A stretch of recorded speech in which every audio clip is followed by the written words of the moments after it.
নমস্কার বন্ধুরা, সবাই কেমন আছো?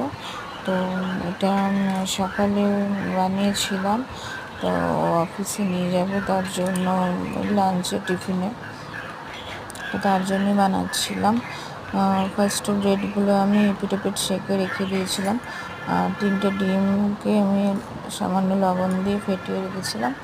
আর একটু তাওয়াতে একটু অল্প তেল দিয়ে, সাদা তেল দিয়ে, আর ডিম ফাটানোটা ঢেলে ওর মধ্যে ব্রেডগুলো একে একে আমি পরপর layer, part to part layer দিয়ে সাজিয়ে নিয়ে সেঁকে নিয়েছিলাম। নিয়ে এবার ওর ভেতরে আমি চিজ দিয়েছিলাম। এই চিজটা আমি অনলাইনে অর্ডার করেছিলাম।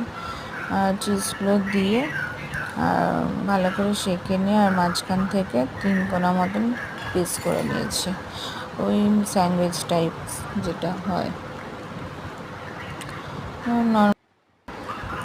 নর্মালি যেরকম ডিম দিয়ে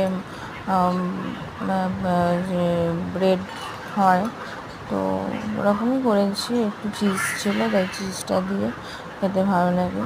এর সাথে একটু সস দিয়েও খেতে ভালো লাগে, তো সস পছন্দ করে না, অতটা দিলাম না আর সকালবেলা। আর একটু চাট মশলা ছড়িয়ে দিয়েছিলাম, ভালো লাগে খেতে। তো তোমরা ওরকম মাঝে মাঝে রুটি তরকারি না খেয়ে এরকম তো প্রোটিনটাও পাবে, পুষ্টিটাও পাবে, খেতেও ভালো লাগবে। তো আমার ছেলেও খেয়েছিল, আর ও এমনি চিজ পছন্দ করে খেতে।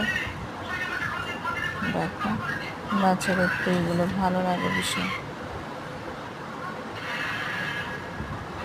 তো তুমি দেখো কেমন হয়েছে জানিও।